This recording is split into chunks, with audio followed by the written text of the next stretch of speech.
আজি এই মানে এইটো টপিক লৈ এনেকুৱা এটা টপিক লৈ ভিডিঅ' বনাবলৈ আহিছোঁ নহয় আজি মানে মাথাটো বেয়া হৈ আছে মোৰ এই নবনাওঁ বুলি ভাবিছিলোঁ কিন্তু কি কৰিব মানে মানুহে কৈ আছে আৰু মানে নিজেও বনাম বুলি ভাবিছিলোঁ কিন্তু প্ৰথমতে বনাবলৈ মন যোৱা নাছিলে কিন্তু এতিয়া চিটুৱেশ্যনটো এনেকুৱা হৈ গৈছে নহয় দেখি মানে লাষ্টত মানে মোৰ মানে মাথাটো কাম নকৰা হৈ গৈছে আৰু আজি কথা পাতিম মনৰ কথা নাপাতো দেই মনৰ কথা খণ্ড বুলি ভাবিব নালাগে আজি কথা পাতিম আমাৰ অসমৰ কেইজনমান ননচেন্স অসমীয়াৰ বিষয়ে আকৌ এবাৰ কৈছোঁ কেইজন ননচেন্স বুৰ্বক অসমীয়াত বুৰ্বক বুলি কয় আৰু ননচেন্স বুলিও ক'ব পাৰি সিহঁতৰ কমন চেন্স নাই বুলিও ক'ব পাৰি মানে চৰি আজি বহুত গালি পাৰিম সিহঁতক মানে গালি পাৰিবলগীয়া নিজেই ভাবিব কথাটো শুনিলে গম পাব গালি পাৰিবলগীয়া নে নলগীয়া তো গালি পাৰিম ৰ'ব গালি পাৰিম গালি পৰাটো কিবা এটা কাৰণ থাকিব লাগিব তো গালি পৰাৰ আগত এটা কাম কৰক ভিডিঅ' এটা চাই লওক হা ঠিক আছে ফাৰ্ষ্ট টাইম ভিডিঅ'টো চাই লওক ৰ'ব চাব ৰ'ব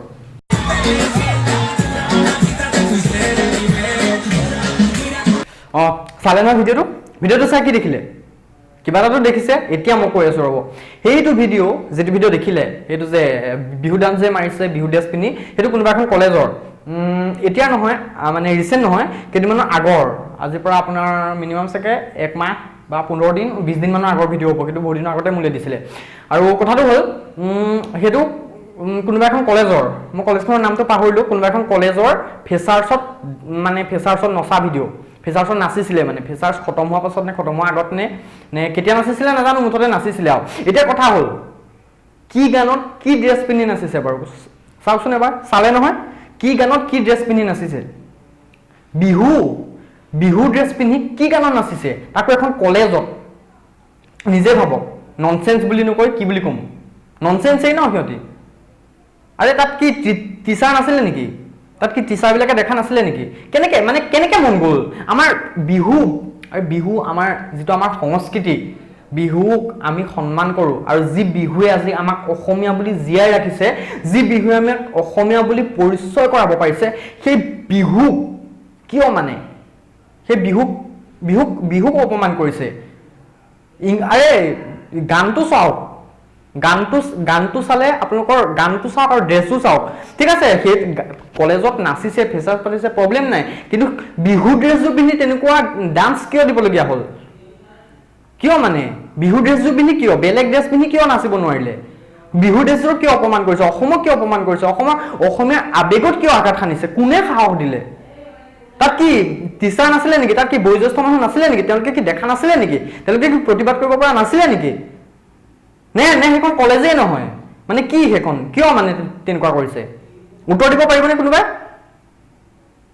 কেতিয়ালৈকে চলাব এইবিলাক আজি মানে মোৰ মাথাটো যে বেয়া হৈ আছে আৰু কেইটামান দেখাই আছোঁ ৰ'ব আৰু কেইটামান দেখাই আছোঁ কিন্তু ফাৰ্ষ্ট টাইম সেইটো চালে ঠিক আছে আৰু এটা ভিডিঅ' চাই লওক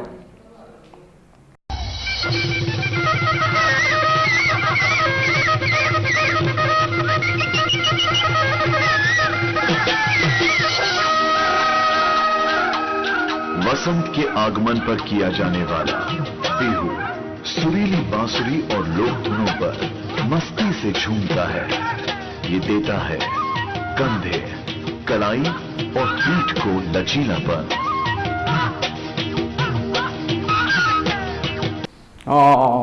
এইটো ভিডিঅ' চাই আপোনাৰ কেনেকুৱা লাগিছে এইটো ভিডিঅ'টো বহুত ভাইৰেল হৈছিলে এতিয়া যিটো ভিডিঅ' চালে এইটো ভিডিঅ' ক'ৰ গম পায়নে ফিট ইণ্ডিয়া ফেডাৰেশ্যন নে কিবা এটা অৰ্গেনাইজেশ্যন এটাই দিল্লীত মানে ফিট ইণ্ডিয়া ফেডাৰেশ্যনৰ প্ৰগ্ৰেম এটা দিল্লীত নৰেন্দ্ৰ মোদীও আছিলে মোদীৰ সন্মুখত বিহু নৃত্য কৰিছিলে সেয়া বিহু নৃত্য দেখিলেনে তাতো কি নাই অসমীয়া কি আছে তাত বিহু ড্ৰেছযোৰ আছে তাকো ড্ৰেছযোৰো অগুলা বনাই পেলালেগে ড্ৰেছযোৰো বজৰুৱা কৰি পেলালেগে বজৰং ড্ৰেছ কৰি পেলালে তাত মানে বিহু অসমৰ বিহুটো আছে অসমৰ বিহু বুলি মানুহে গম পাইছে তাত বেলেগে মানে দিল্লী মানুহে নৰেন্দ্ৰ মোদী অসমৰ বিহু বুলি গম পাইছে কিন্তু তাত অসমৰ বিহুৰ 20% মানুহ নাই নেকি কি মানে এইবিলাক কি বিহু তেনেকে নাচে নেকি যদি নানাচে কিয় যদি নাজানে কিয় তাত নাচিব দিছিলে তেনেকে যদি বিহুৰ যদি ড্ৰেছ কেনেকে পিন্ধে নাজানে আৰে বিহু কিয় অপমান কৰিছে বিহুক অপমান কৰিছে বিহু ড্ৰেছযোৰক অপমান কৰিছে আমাৰ অসমীয়াক অপমান কৰিছে আৰু অসমীয়াক অপমান কৰাজন কোন গম পায়নে য'ত ফিট ইণ্ডিয়া ফেডাৰেশ্যনত এই প্ৰগ্ৰেমটো যোনে মানে হেৰি কৰিছিলে কোৰিঅগ্ৰাফ কৰিছিলে অম্লান গগৈ তেওঁ ঘৰ বোলে গুৱাহাটী ছাইডতে হয় কিবা ফোন কল ৰেকৰ্ডিং এটাত কৈছিলে আৰে কি অম্লান গগৈ আপোনাক আপুনি কি অসমীয়া নহয় নেকি আপুনি ননচেন্স নেকি আপোনাক মা দেউতাই এনেকৈ জন্ম দিলেনে আপোনাক কি সেইকণ জ্ঞানো নিদিলেনে যে নিজৰ সংস্কৃতিটো বেলেগৰ আগত কেনেদৰে দেখুৱাব লাগে আপুনি অসমখনক আপুনি নিজৰ মাতৃভূমি বুলি ভাবে নে নাভাবে? যদি ভাবে তেতিয়াহ'লে কিয় অৰ্ধনগ্নভাৱে আপুনি দিল্লীত বিশ্ববাসীৰ আগত কিয় অৰ্ধনগ্নভাৱে নিজৰ সংস্কৃতিটো আপুনি নিজৰ সংস্কৃতিটো যেনেকুৱা আছিলে তাৰ পৰা বজৰুৱা কিয় অৰ্ধনগ্নভাৱে আপুনি বিশ্ববাসীৰ আগত দাঙি ধৰিবলগীয়া হ'ল? আপোনাৰ কি মাথাত মান আপোনাৰ গোবৰ আছে নেকি মাথাত? আপুনি অসমবাসীক উত্তৰ দিব পাৰিছে জানো আজিলৈকে? নাই পৰা। আপুনি ফোন কৰিলে বিজি আছো, মোৰ প্ৰগ্ৰেম আছে, অমুক আছে তমুক আছে, ধেৰ বাহানা মাৰে দেখোন, বাহানা মাৰাত এক্সপাৰ্ট দেখোন। কিন্তু তেতিয়াহ'লে কিয় আপোনাৰ মাথাত সেইখন আপোনাৰ মাথাটোৱে সেইখন কেলে নধৰিলে যে এটা আপুনি বিশ্ববাসীৰ আগত অসমক ৰিপ্ৰেজেণ্ট কৰিছে, অসমৰ আমাৰ সংস্কৃতিটো বিশ্ববাসীৰ আগত দাঙি ধৰিছে, ঠিক আছে, আৰু সেই দাঙি ধৰাত কিমান এটা ৰিস্ক, আৰু আপুনি কি কৰি পেলালে? গোটেইখন বজৰুৱা কৰি পেলালে। কৈ মানে আমাৰ অসমৰ বিহু তাত আপুনি অসমৰ কোনটো বিহু প্ৰগ্ৰেমত তেনেকুৱা ড্ৰেছ পিন্ধা দেখিছে? কোনটো বিহু প্ৰগ্ৰেমত তেনেকুৱা নাচ দেখিছে? কোনটো বিহুত কোনবাৰ আপুনি তেনেকে নচা দেখিছে? আপোনাক কোনোবাই শিকাইছিলে তেনেকে? আৰু যদি আপুনি নাজানে তেতিয়াহ'লে আপুনি কিয় কৰিছিলে? উস্তাদি মাৰিবলৈ গৈ আপুনি সেইখন কৰিছিলে। যদি বিহু নাজানে তেতিয়াহ'লে কিয় বিহুৰ নামত আপুনি এখন বজৰুৱা কৰিলে? কিয়? আপুনি অসমৰ মানুহক আজিলৈকে উত্তৰ দিব পাৰিছে? আপুনি লাজ পাইছে নাপাইছে নাজানো, কিন্তু আমি লাজ পাইছো, মই লাজ পাইছো, মোৰ দৰে বহুতে লাজ পাইছে। আপুনি একচুৱেলি নাকটো কাটি পেলাই অসমলৈ আহিব। আপুনি যেতিয়া বাহিৰত আছে, অনলাইন কৰিব কৈছো, আপুনি যেতিয়া আহিব আপুনি নাকটো কাটি পেলাই অসমলৈ আহিব। আৰু যদি আপুনি নিজক অসমীয়া বুলি ভাবে, নিজৰ অসমক যদি আপুনি মাতৃভূমি বুলি ভাবে, তেতিয়াহ'লে আপুনি অসমবাসীৰ ওচৰত ক্ষমা বিচাৰিব লাগে। মানে ভুল কৰে, সেইটো ডাঙৰ কথা নহয়, কিন্তু আপুনি ভুলৰ ক্ষমা আজিলৈকে নিবিচাৰিলে। আপুনি এইটো কথা ক'ব নোৱাৰিলে যে নেক্সট বাৰৰ পৰা এনেকুৱা নকৰো। কিয় ক'ব নোৱাৰিলে আপুনি? কিয় নোৱাৰিলে? আপোনাৰ আপুনি অসমক যদি আপুনি মাতৃভূমি বুলি ভাবে, অসম যদি নিজৰ মাতৃ, তেতিয়াহ'লে আমাৰ সংস্কৃতিটো কি আপুনি জানেনে? আৰু আপুনি আপোনাৰ নিজৰ মাতৃক, নিজৰ মাক, আপুনি নিজৰ দেউতাক বেলেগৰ আগত উলংগভাৱে, নগ্নভাৱে আপুনি দেখুৱাব পাৰিব, চাব পাৰিব? যদি নোৱাৰে তেতিয়াহ'লে নিজৰ সংস্কৃতিটোৰ কথা কিয় নাভাবিলে? আপোনাৰ মাথাত সিমানকণো মাল নহ'ল যে বিহুটোক কেনেকৈ ৰিপ্ৰেজেণ্ট কৰিব লাগে? তাত নৰেন্দ্ৰ মোদীয়ে থাকক, যোনেই থাকক, আমেৰিকাৰ ৰাষ্ট্ৰপতি থাকক, ইংলেণ্ডৰ থাকক, ক'ৰ থাকক, য'ৰে নাথাকক, সিহঁতক দেখুৱাবলৈ গৈ পেলাই আপুনি কি অসমৰ সংস্কৃতিটো নেকি বজৰুৱা কৰি পেলাব নেকি? কিয় বজৰুৱা কৰিলে আপুনি? কিয়? উত্তৰ দিয়ক। আপোনাৰ ওচৰত যদি উত্তৰ আছে উত্তৰ দিয়ক। নাই আপোনাৰ ওচৰত উত্তৰ, কাৰণ আপুনি নিজে বজৰুৱা, অসমীয়া সংস্কৃতিটোকো বজৰুৱা কৰিলে, অসমীয়াকো বজৰুৱা কৰি থৈ আহিলে বেলেগৰ আগত। আপুনি সিমানৰে মানুহ। আৰু আপুনি যেতিয়া অসমলৈ আহিব, পাৰিলে নাকটো গুৰিতে কাটি পেলাই, নাকটো কাটি পাকেটত ভৰাই পেলাই আপুনি অসমলৈ আহিব। আপোনাক মই ননচেন্স বুলি কৈছোঁ, ননচেন্স। আপুনি ননচেন্সেই হয়। আৰু যদি আপুনি প্ৰকৃত যদি অসমীয়া, নিজক যদি অসমীয়া তেজ যদি আছে, তেতিয়াহ'লে আপুনি ক্ষমা খোজক অসমবাসীৰ ওচৰত। নেক্সট যেতিয়া আপুনি ৰিপ্ৰেজেণ্ট কৰিব অসমক, এনেদৰে ৰিপ্ৰেজেণ্ট নকৰিব। আমাৰ সংস্কৃতিটো যেনেকৈ আছে তেনেকৈ থাকিবলৈ দিয়ক। কিয় মানে উলংগ নৃত্য প্ৰদৰ্শন কৰিছে বুলি ক'লেও বেয়া নহয়। উলংগ নৃত্যই আধা আধি অকণমান কাপোৰবোৰ আছে, কিন্তু কি সেইবিলাক অসমীয়া বিহু নেকি সেইবিলাক? আপোনাৰ যদি তেনেকুৱা প্ৰগ্ৰেম কৰিবলৈ মন আছিলে, তাত কিয় আপুনি অসমৰ বিহু বুলি ক'লে? তাত কিয় অসমৰ বিহু বুলি এনাউন্সমেণ্ট কৰিলে? সেইটো আপুনি নিজে স্বৰচিত বুলি নক'লে কেলে? বোলে এইটো অসমৰ নহয় দেই, এইটো মই নিজেই বনোৱা হয়। অসমৰ সংস্কৃতি, অসমৰ বিহু বুলি আপুনি কিয় তাত প্ৰদৰ্শন কৰিলে? কোনে সাহস দিলে আপোনাক ওচৰত পালে দুই থাপৰ মাৰি পেলাই শুৱাই থৈ দিলোহেঁতেন মই নহয়। বহুতে আপোনাক চৰিয়াওকৈ আছে, কিন্তু আপুনি নাহে যে সন্মুখলৈ, সেইকাৰণে পৰা নাই, কোনো চান্সটো পোৱা নাই। কিন্তু আপোনাক যেতিয়া কেইজনমানে পাব নহয়, আপোনাক গৰু পিতন দিব। মই সঁচা কথা ক'লোঁ। পাৰিলে আপুনি নাহিবই অসমলৈ। আপুনি বাদ দিয়ক, অসম ত্যাগ কৰক, গুচি যাওক। আপুনি অসমীয়া নামটো কাটি দিয়ক। আৰু আপোনাৰ নাম কিবা অম্লান গগৈ নে কিবা এটা আছিলে, মই পাহৰিছোঁ। গগৈ, আপুনি খুব সম্ভৱ আহোম মানুহ হ'ব। আৰু মই আপোনালোকৰ জাতিটোক পোৱা নাই, আপোনাক কৈছোঁ, পাৰ্চনেলি কৈছোঁ, আপোনাক ব্যক্তিগতভাৱে কৈছোঁ।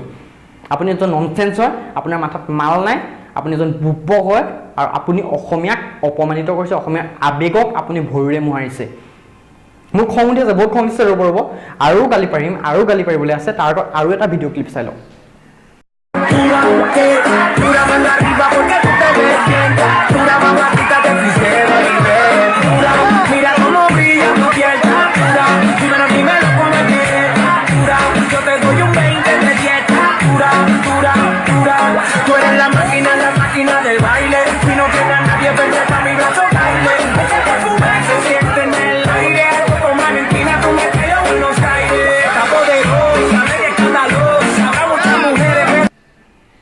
এবাৰ চালে ভিডিঅ' ক্লিপটো, এইটো ক'ৰ গম পায়নে? এইটো নগাঁৱৰ কিবা কনচেপ্ট জুনিয়ৰ কলেজৰ সেইদিনা ৰিচেণ্ট আপোনাৰ আজিৰ পৰা 4-5 দিনৰ আগৰ ভিডিঅ' হয় কিন্তু তাত ফেচাৰ্ছত নাচিছিলে ফেচাৰ্ছতে ছেম এতিয়া কথা হ'ল নগাঁৱৰ কনচেপ্ট জুনিয়ৰ কলেজ এইখনৰ নাম চবেই শুনিছে তাত বহুতে পঢ়ে বেলেগ বেলেগ জিলাৰ পৰা ষ্টুডেণ্ট গৈ পঢ়ে এইখন ভাল কলেজ আপোনালোকে কি কৰিলে কিয় মানে বিহু ড্ৰেছটো পিন্ধি ইংলিছ গানত নাচিছে সেইখন কলেজ নে বেচালয় ইংলিছ গান নাছিলে যে ইংলিছ গানত নাচিব নোৱাৰিব বুলি কোৱা নাই আপোনালোকৰ কলেজ আপোনালোকৰ কথা ব্যক্তিগত কলেজ ব্যক্তিগত কথা কিন্তু তাত অসমীয়া সংস্কৃতি অসমীয়া বিহু ড্ৰেছটো পিন্ধি পেলাই কিয় ইংলিছ গানত নাচিব নিদিলে কিয় অসমীয়া গান এটাত যদি অসমীয়া বিহু গান এটাত যদি বিহু ড্ৰেছযোৰ পিন্ধি নাচিলেহেঁতেন কি কোনো চকুৰে নেদেখিলেহেঁতেন নেকি চকুৰে চাব নোৱাৰিলেহেঁতেন নেকি আৰু আপোনালোকৰ যদি ইমান বেছি কঁকাল ভগা ডেন্স চাবলৈ মন আছে তেনেহ'লে হাফ পেণ্ট পিন্ধাই চুটি কাপোৰ পিন্ধাই ইংলিছ গানত তেতিয়া নাচাওক আপোনালোকে বিহু ড্ৰেছযোৰ পিন্ধাই কিয় বিহু ড্ৰেছযোৰ পিন্ধাই পেলাই আপোনালোকে ইংলিছ গানত নোচোৱালে আপোনালোকে শিক্ষা দিব আপোনালোকে শিক্ষা দিছে কি শিক্ষা দিছে আপোনালোকে সেই শিক্ষা দিছে গোটেই অসমবাসীয়ে গম পাই গৈছে যে আপোনালোক কিমান শিক্ষিত আপোনালোক যদি প্ৰকৃততে শিক্ষকসকলক কৈছো তাত বহি থকা বয়োজ্যেষ্ঠসকলক কৈছো আপোনালোক যদি প্ৰকৃততে শিক্ষিত হ'লহেঁতেন তেতিয়াহ'লে আপোনালোকে এইটো কাম কেতিয়াও নকৰিলেহেঁতেন ঠিক আছে কোনোবাই কৰিলে কিবা ক্ৰমত আপোনালোকে কিয় প্ৰতিবাদ নকৰিলে কিয় প্ৰতিবাদ নকৰিলে আপোনালোক কি অসমীয়া নহয় নেকি নগাঁও কনচেপ্ট জুনিয়ৰ কলেজৰ প্ৰিন্সিপাল টিচাৰবিলাক অসমীয়া নহয় নেকি আপোনালোকে কি নাজানে নেকি যে বিহু ড্ৰেছটো পিন্ধি ইংলিছ গানত নাচিব লাগে নে নালাগে সেইকণো আপোনালোকৰ মানে নাই ইয়াত নাই ন আৰু সিমানকে লৈ পেলাই আপোনালোকে এখন কলেজ খুলি আছে এই ষ্টুডেণ্টক পঢ়ুৱাই পুৰা একদম নগাঁও কনচেপ্ট জুনিয়ৰ কলেজ ডাঙৰ জুনিয়ৰ কলেজ কিবা নামটো ডাঙৰ হ'ব পাৰে কিন্তু আপোনালোকৰ মাইণ্ডটো বহুত সৰু বহুত নেৰো মাইণ্ড হয় আপোনালোকৰ বহুত নেৰো মাইণ্ড আপোনালোকে যদি মনটো বহল হ'লহেঁতেন আপোনালোকে যদি অসমখনক ভাল পালেহেঁতেন আপোনালোকে যদি অসমীয়াক ভাল পালেহেঁতেন আপোনালোক যদি প্ৰকৃততে অসমীয়া হ'লহেঁতেন আপোনালোকে অসমীয়া আৱেগক এনেদৰে অপমান নকৰে তিনিটা উদাহৰণ তিনিটা ভিডিঅ' দেখালো আপোনালোকক তিনিটাতে চক আৰু এইবিলাকক কয় ননচেন্স মাথাত মাল নাই সিহঁতি অসমীয়াৰ স্বাভিমান বুজি নাপায় অসমীয়া কি বস্তু বুজি নাপায় বিহু কি বস্তু বুজি নাপায় সংস্কৃতি কি বস্তু বুজি নাপায় ঠিক আছে আৰু কি ক'ম আৰু গালি পাৰিব লাগিব পাৰিম আৰু টাইম আহিব আপোনালোকক গালি পৰা কাৰণ আপোনালোকৰ নিচিনা মানুহবোৰ যে কেতিয়াও মানে চিধা হ'ব নোৱাৰে চব চিধা হওক টাইম আহিল আজি বাংলাদেশী আহি পেলাই অসমত দপদপাই আছে এই দুদিনমান আছে আপোনালোকৰ নিচিনা মানুহক 200 মাৰি পেলাই বাংলাদেশে বহুৱাই থৈ দিব অসমীয়া বুলি ক'বলৈ আপোনালোকৰ কোনো মানে হেৰি নাথাকিব মানে মই যে অসমীয়া আপুনি অসমীয়া বুলি প্ৰমাণ দিবলৈ আপোনাৰ ওচৰত একোৱেই নাথাকিব উপাধিটোৰ বাদে মই ক'লো নহয় উপাধিটোৰ বাদে আৰু তাকে যদি কৰিবলৈ মন হয় চিধা হওক সংশোধন কৰক নিজক সংশোধন কৰক আপোনালোকৰ মাইণ্ডটো সংশোধন কৰক এতিয়া হয়তো মোক গালি পাৰিব পাৰে ইমান বেয়াকে কৈছে কিবাকে কৈছে কিন্তু আপোনালোকে যিটো কাম কৰিছে নহয় সেইটোলৈ চাই মই আপোনালোকক বহুত ভালকে কৈ আছো বহুত ভালকে কৈছো আপোনালোকক কিয় মানে এই বিহু হয় বিহু আমাৰ আৱেগ হয় আমাৰ সংস্কৃতি হয় বিহু আমি সন্মান কৰোঁ সেই বিহুক লৈ পেলাই আজি আমি অসমীয়া বুলি পৰিচয় দিব পাৰিছো আজি ইংলেণ্ডৰ পৰা ছোৱালী আহি পেলাই আমাৰ ইয়াত সত্ৰীয়া নৃত্য শিকিছেহি বিহু নৃত্য শিকিছেহি আৰু আপোনালোকে কি কৰিছে ইংলিছ গানত বিহু নচাইছে বাহ আপোনালোকৰ কি মাইণ্ড বেয়া লাগিছে মানে আৰে অমলান সেইটো পাৰ্চনেলটো বাদ দিলোঁ সেইটো কিবা এটা কাৰণত হৈ গ'ল বাদ দিলোঁ কিন্তু কলেজ দুখনৰ কথাটো মই বেছিকৈ ভাবিছোঁ কলেজ দুখন কিয় মানে আপোনালোকেতো শিক্ষা আৰু আপোনালোকে শিক্ষা দি আছে আপোনালোকে জ্ঞান বিলাই আছে আপোনালোকে কি জ্ঞান বিলাইছে আপোনালোকে ষ্টুডেণ্টক জ্ঞানৰ পোহৰ দেখাইছে নে নাই অন্ধকাৰলৈ ঠেলি দিছে এবাৰ নিজে ভাবি চাওক এবাৰ নিজৰ এইটো লগাই ভাবি চাওক বুজিছে আৰু ভাবাৰ পিছত তেতিয়া আপোনালোকে গম পাব এইটো মোক গালি পাৰক কেছ নাই কিন্তু মই যিটো সঁচা সেইটো কমেই আৰু মই ভয় নকৰোঁ আৰু কমেই মই কাৰণ এইটো মই নহয় হাজাৰজন অসমীয়াই ক'ব লাখজন অসমীয়াই ক'ব যে আপোনালোকে এইটো ভুল কৰিছে অসমীয়া বিহু ড্ৰেছ পিন্ধাই ইংলিছ গানত এখন কলেজত তাততো কিমান মানুহ আছিলে তাত কিয় মানে আপোনালোকে কি আজিকালি কি অসমীয়া গান শুনিবই নোৱাৰা হৈ থাকিলে নেকি ইমান আধুনিকতালৈ গ'লগে নে ইমান আধুনিক হ'ল নে আপোনালোক ইমান আধুনিক হৈ গ'ল এইকাৰণে অধপতনে যে গৈছে অসমখন যে অধপতনে গৈছে অসমীয়া যে অধপতনে গৈছে মেইন কাৰণ আপোনালোকৰ নিচিনা মানুহবোৰ আপোনালোকৰ নিচিনা মানুহবোৰ আপোনালোক বুলি কৈ আছো দেই মই আপোনালোকৰ নিচিনা মানুহবোৰ কিয় কৰিলে এনেকুৱা উত্তৰ আছে আপোনালোকৰ নাই আপোনালোকে এখন কলেজ খুলি শিক্ষা বিলাইছে আপোনালোকে জ্ঞানৰ পোহৰ বিলাইছে আৰু তাৰ পাছত আপোনালোকে কি কৰিছে ননচেন্স আমি কৰিছে মক্কেলামি আপোনালোকে ভাবিছে নেকি যে বিহু ড্ৰেছটো পিন্ধাই পেলাই একদম পুৰা একদম এনেকে নচাব, মানুহে ভাল পাব, খুব ভাল পাব বুলি ভাবিছে নেকি? কিমানজনে ভাল পাইছে আপোনালোকক? আপোনালোকৰ নিচিনা মানুহবিলাকে ভাল পাইছে সেইটো ডেন্স চাই, কিন্তু আমাৰ নিচিনা মানুহবিলাকে কষ্ট পাইছো, আমি ইয়াত কষ্ট পাইছো। আপোনালোকে আমাৰ ইয়াত আঘাত কৰিছে, বুকুত কুঠাৰ মাৰিছে, বুকুত আঘাত কৰিছে, আমাৰ স্বাভিমানত আঘাত কৰিছে আপোনালোকে। এতিয়া এবাৰ ভাবি চাওক, আপোনালোকক অনুৰোধ কৰিছো, নেক্সট এনেকুৱা নকৰিব কেতিয়াও। অসমীয়া বিহুটোক বিহু হৈ থাকিবলৈ দিয়ক, অসমীয়া হৈ জীয়াই থাকিবলৈ দিয়ক, অসমীয়া সংস্কৃতিক সংস্কৃতি হৈ থাকিবলৈ দিয়ক। বজৰুৱা কৰি নেপেলাব। আমেৰিকান মিছ কৰি, ইংলেণ্ড মিছ কৰি, ফৰাচী মিছ কৰি, বাংলা মিছ কৰি, ইটো মিছ কৰি, সিটো মিছ কৰি, হা, বজৰুৱা কৰি নেপেলাব। আপোনালোক বজৰুৱা হৈ থাকক। আপোনালোক যদি বজৰুৱা হ'ব মন আছে, আপোনালোক বজৰুৱা হওক, কিন্তু আমাৰ সংস্কৃতিক বজৰুৱা কৰাৰ অধিকাৰ আপোনালোকৰ নাই। আমাৰ সংস্কৃতিক, আমাৰ বুকুত কুঠাৰ মৰাৰ অধিকাৰ আপোনালোকৰ নাই। আৰু যদি আপোনালোকে প্ৰকৃততে মানুহ, যদি আপোনালোকে অনুভৱ কৰিব পাৰে, মোৰ কথাখিনি যদি অনুভৱ কৰিব পাৰে, তেতিয়াহ'লে আপোনালোকে এবাৰলৈ হ'লেও ভাবিব যে আপোনালোকে কি কাম কৰিছিলে। এবাৰ ভাবি চাব যে আপোনালোকে কি কাম কৰিছিলে বিহু ড্ৰেছযোৰ পিন্ধি। এতিয়া যদি চুৰিয়া চোলা পিন্ধি যদি ক'ৰবাত ইংলিছ ডেন্সত নাচিবলৈ যায়, কেনেকুৱা লাগিব এবাৰ ভাবি চাওক। চুৰিয়া চোলা পিন্ধি স্কুলত যদি ইউনিফৰ্মযোৰ পিন্ধি নাহি, যদি হাফ পেণ্ট পিন্ধি আহে, গেঞ্জি পিন্ধি আহে, কেনেকুৱা লাগিব ভাবি চাওক। এবাৰ ভাবি চাওক। ভাবি চাই পেলাই আপোনালোকে মোক ক'ব, উত্তৰ দিব, অসমবাসীক উত্তৰ দিব। গোটেই অসমে চাইছে আপোনালোকৰ কাণ্ডৰ কাৰখানা। লাজ নালাগিলে আপোনালোকৰ? চৰম নালাগিলে? লাজ নাই আপোনালোকৰ? চৰম নাই? কিয় এনেকুৱা কৰিলে? নকৰিব এনেকুৱা নেক্সট টাইম। আৰু গালি খাব। গালিটো অকল মই কৰা নাই, মইতো ভিডিঅ'ৰ যোগেদি গালি পাৰিছোঁ। আৰু ফেচবুকত কিমানে আপোনালোকক গালি পাৰি আছে, এবাৰ পঢ়ি চাব। আপোনালোকে কি ছ'চিয়েল মিডিয়া ইউজ কৰা নাছিলে? আপোনালোকে কি ফেচবুক, হোৱাটছআপ ইউজ নকৰে? আপোনালোকে গাঁৱলীয়া ঘুকুত নেকি ক'ৰবাৰ মানে আজিৰ দিনত কিবা এটা হ'লে ছ'চিয়েল মিডিয়াত গোটেই তোলপাৰ লাগি যায়। সেইদিনা সেই ফিট ইণ্ডিয়া ফেডাৰেশ্যনত সেইটো হ'ল, গোটেই নিউজৰ পৰা ধৰি কিমান তোলপাৰ লাগিলে, কিমান হাল্লা লাগিলে। তাৰ আগত সেইটো হৈ আগত দেখুওৱা সেইখন কলেজৰ সেইটো হ'ল, কিমান হাল্লা লাগিলে। তাৰপিছতো আপোনালোকে ভয় নকৰিলে? আপোনালোকৰ কোনো বেয়া নালাগিলে? বোলে ফাৰ্ষ্ট ভুল কৰিছে তেতিয়া কথাটো বেলেগ। আগত দুবাৰ হৈ গৈছে, কি আপোনালোকে ছ'চিয়েল মিডিয়া ইউজ নকৰে? ছ'চিয়েল মিডিয়া দেখা নাই আগত কি হৈ গৈছিলে বিহুক লৈ পেলাই? কি হৈ গৈছিলে, কি কৰিছিলে? তাৰপিছতো আপোনালোকৰ তেনেকুৱা মন গ'ল যে কৰিবলৈ? কিয় মন গ'ল? নকৰিব এনেকুৱা। আপোনালোকক অনুৰোধ কৰিছোঁ, সংশোধন হওক, অসমীয়া হৈ জীয়াই থাকিবলৈ দিয়ক, অসমীয়া সংস্কৃতি ধ্বংস নকৰিব। আপোনালোক ধ্বংস হৈ যাওক। আপোনালোক যদি অধপতনে যাবলৈ মন আছে, আপোনালোক অধপতনে যাওক, আপোনালোক বজৰুৱা হওক, আপোনালোকে ননচেন্স আমি কৰক, মক্কেলামি কৰক, যি কৰে কৰক, কিন্তু অসমীয়া সংস্কৃতিটো, অসমীয়া বিহু, অসমীয়া আৱেগ আৰু অসমীয়া জাতিক ধ্বংস কৰাৰ অধিকাৰ আপোনালোকৰ নাই। যদি আপোনালোকে বিহুক হওক, অসমীয়া সংস্কৃতিক হওক একো ওপৰলৈ নিব নোৱাৰে, তেনেহ'লে একো তললৈ অনাৰ অধিকাৰ আপোনালোকৰ নাই। এইটো কথা মনত ৰাখিব। এটা কথা কি জানে, আমাৰো স্কুল আছিল, আমাকো পঢ়াইছিল, আমিও শিক্ষা লৈছিলোঁ স্কুলত, কিন্তু আমাক শিকাইছিল সংস্কৃতি কেনেদৰে ৰক্ষা কৰিব পাৰি, সংস্কৃতি ধ্বংস কৰাৰ পথ আমাক দেখুওৱা হোৱা নাছিল। আমাকো শিকাইছিল আমি কেনেদৰে জাতীয় সাজপাৰৰ সন্মান কৰিব লাগে, জাতীয় পতাকাৰ কেনেদৰে সন্মান কৰিব লাগে, আমি কেনেদৰে নিজ দেশ মাতৃক সন্মান কৰিব লাগে, কেনেদৰে জন্মভূমিক সন্মান কৰিব লাগে। আজি আপোনালোকে কি কৰিছে? আপোনালোকে শিক্ষা দিছে আমাক। আজি আপোনালোকৰ ঠাইত, আপোনালোকৰ স্কুলৰ ঠাইত, আপোনালোকৰ কলেজৰ ঠাইত যদি আমাৰ স্কুলত, আমাৰ কলেজত যদি আমি বা আমাৰ কোনোবা লগৰ হওক বা কোনোবা ষ্টুডেণ্টে যদি কেনেবাকে ইংলিছ গানত বিহু নাছিলেহেঁতেন, তেনেহ'লে কি কৰিলেহেঁতেন? লাট মাৰি ষ্টেজৰ পৰা উলিয়াই দিলেহেঁতেন। এজন ছাৰৰ কথা মই এতিয়া ক'ব লাগিব। সেই ছাৰজনৰ কথা এতিয়া অনুভৱ কৰিছোঁ। কেতিয়াবা যদি আমি ষ্টেজত যদি এটা হিন্দী গান বজাওঁ, ছাৰে আমাক গালি দিয়ে, থপৰিয়াই, বেট লৈ কোবাবলৈ যায়, যদি আমি ষ্টেজত যদি হিন্দী গান বজাই নাচো। আৰু তেনেস্থলত আমি যদি বিহু ড্ৰেছ পিন্ধি যদি হিন্দী নাছিলেহেঁতেন, তেতিয়াৰ পৰা আমাক কি কৰিলেহেঁতেন ঠিক নাই। আৰু আপোনালোকে কি কৰিছে? ষ্টুডেণ্টক কি কৰিছে? শিক্ষা দিছে। শিক্ষা দিছে। আমিও পঢ়িছিলোঁ, বুজিছে? আমাকো পঢ়াইছিল, আমাৰো শিক্ষাগুৰু আছিল, কিন্তু আমাক শিক্ষাগুৰুৱে প্ৰকৃত শিক্ষা দিছিল। আপোনালোকৰ নিচিনা শিক্ষা দিয়া নাছিল। আপোনালোকৰ নিচিনা আমাক ধ্বংসৰ পথলৈ ঠেলি দিছিল। আপোনালোকে আজি কি কৰিছে? নতুন প্ৰজন্মৰ ষ্টুডেণ্টখিনি কি কৰিছে? ধ্বংসৰ পথলৈ ঠেলি দিছে। ধ্বংসৰ পথলৈ ঠেলি নিদিব।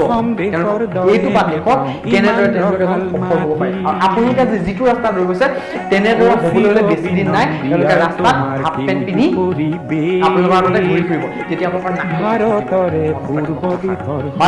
আৰু গালি নাপাৰো, বহুত গালি পাৰিলোঁ। মোক বহুতে গালি পাৰিব মই জানো, আৰু গালি পাৰিলেও পাৰিব, মোৰ উপায় নাই। মই যিখিনি ক'ব লাগে কমেই আৰু কৈছোঁ। মই যদি কিবা ভুল কৈছোঁ, তেতিয়াহ'লে মই যদি কিবা ভুল কৈছোঁ যে তুমি ভাইটি ভুল কৈছা, বা তুমি এইটো কথা কিয় ক'লা কিন্তু বহাগতে আপোনালোকে যিখিনি কাম কৰিছে আমাৰে তালৈ চাবলৈ গ'লে হৈ মই মানে ঘূৰে। বহুত মানে ভদ্ৰতাৰে আপোনালোকক কথা কৈছো কাৰণ আপোনালোকে অভদ্ৰামী মাঘত সীমা সোণৰ চেৰাই কাম হাতেৰে কৰিছিলে লখিমী আদৰে আৰু যদি গাই থাকিব আৰু মুখৰ পৰা ওলাই গৈ থাকিব কিমান কি কথা ঘৰত নিশাই তৰাৰে সজাই আইৰেখি আৰু মানে মনৰ কথা খণ্ডত ও ভাৰতৰে যদি ভিডিঅ'টো ভাল লাগিলে লাইক কৰিব শ্বেয়াৰ কৰিব কমেণ্ট কৰিব আৰু ছাবস্ক্ৰাইব কৰি কাষত থকা ঘণ্টা বটনটো দবাই দিব নেক্সট আপডেটবোৰ পাই থাকিবলৈ থেংক ইউ গাইজ জয় আই অসম। পাহাৰ ভৈয়াম একে কৰা ৰামধনু